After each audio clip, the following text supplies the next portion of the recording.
So, in an article I wrote about perspective, I discussed the importance of approaching conversations with grace and openness, especially when engaging with those who think differently, right? So, a common misconception is that if someone once shared your views, but since it has changed, you're now basically superior. You're superior. You're looking at them and you're saying, oh, well, their beliefs are like the beliefs that I once had. Yeah, and I'm beyond that now.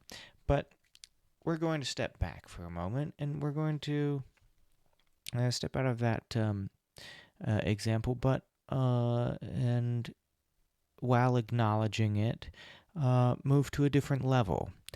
This mindset, it does close doors to learning and growth. However, it's possible to remain confident, obviously, in your understanding of certain truths while remaining open to new ideas. This is where epistemology, the study of knowledge, comes into play. It explores how we come to know something and what qualifies as true knowledge. So, at the Deep Thinkers, at the group that I run, understanding and the nature of knowledge has been one of the most fundamental areas of exploration. So, with so many different perspectives, it becomes obvious that all of them cannot be true simultaneously. This is clear. Okay. But this raises the question. Of course, and that question is, how do we determine which beliefs are actually true? Okay, so here are a few steps that we can take. And there's this idea of declarative knowledge, which has three essential criterions. And that is the belief. A belief is subjected or subjective and influenced by personal feelings, tastes, or opinions. This is essential. I mean, you're going to have that. You know, it may seem biased, but it is a manifestation of your existence. You're going to have a belief in something as a human being. Now, is it true? Is it true? A belief must align with reality. Truth is reality in order for it to be considered actually true. And the next thing, what is the justification? How do you justify that something is true? What information do you have to support that it is true? Now, something could be actually true, right? But you can't really pinpoint why. You have no supporting evidence that would actually lead and confirm that it is true. You know, you might say, pi is 3.14. Now it's true. Now, what is the evidence for that? How did you come to that conclusion? What is the formula behind that? Have you done some work with some circles and been able to determine this number through some sort of mathematical approach? Maybe you did. And that would be justification for the truth that you had spoken. So, there's a problem with beliefs that do not align with all of these three criteria.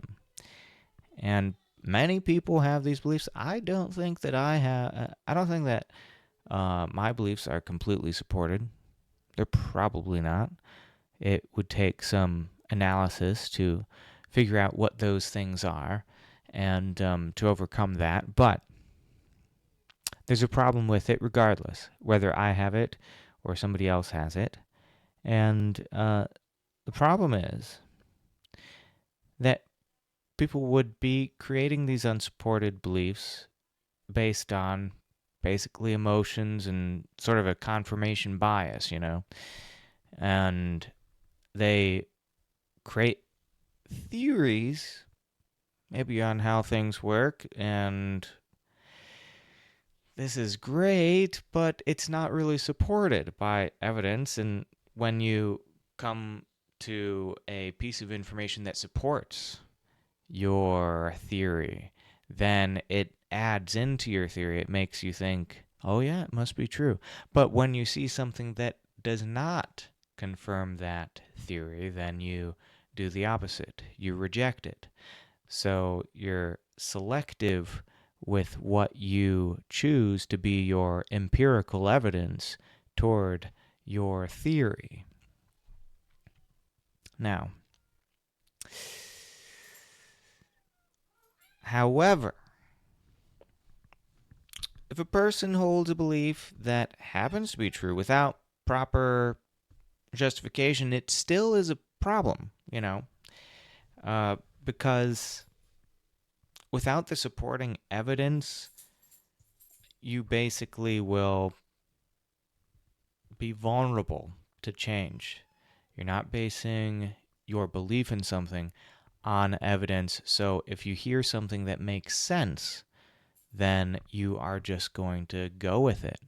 And that's not really a way to live. It's like, a tree without roots being blown away in the wind, blown over. Now, there's obviously, it becomes clear that the importance is the justification. The important part is the justification of the belief or the truth. And it's actually crucial for a meaningful dialogue between people and for actual learning. Because that's the evidence. That's how you actually understand how something works when you test something, right? When you engage in debates without justified beliefs that are grounded in reality, it is unproductive. I've had many conversations with people that are completely unproductive because people are just shouting over each other and they don't really have any they don't have any evidence. They just say things. And when you just say things, it's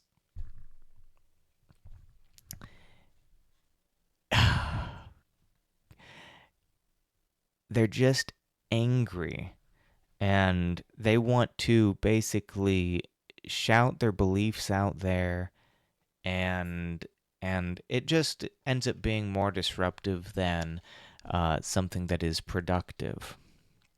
Now,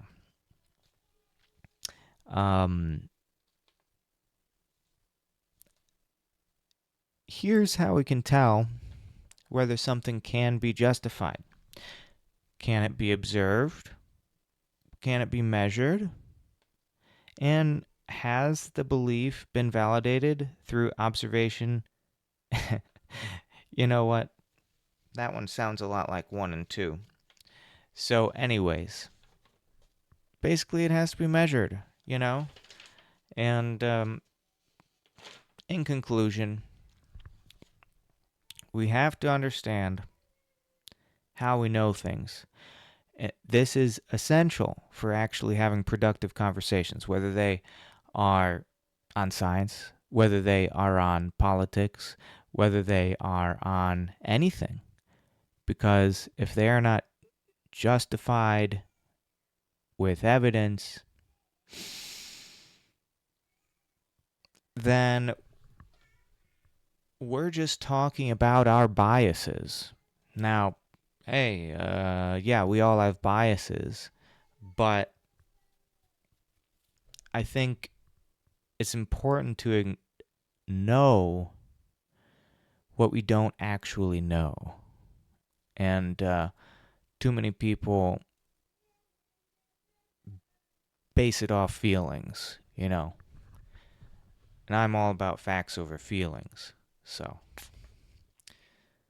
So if you make sure that there's evidence, then we can have very productive and good conversations where we can be open and we can learn from others and have a deeper understanding of each other's beliefs and maybe come to better beliefs. And that's always been my goal, to come to better conclusions that are more supported, that are,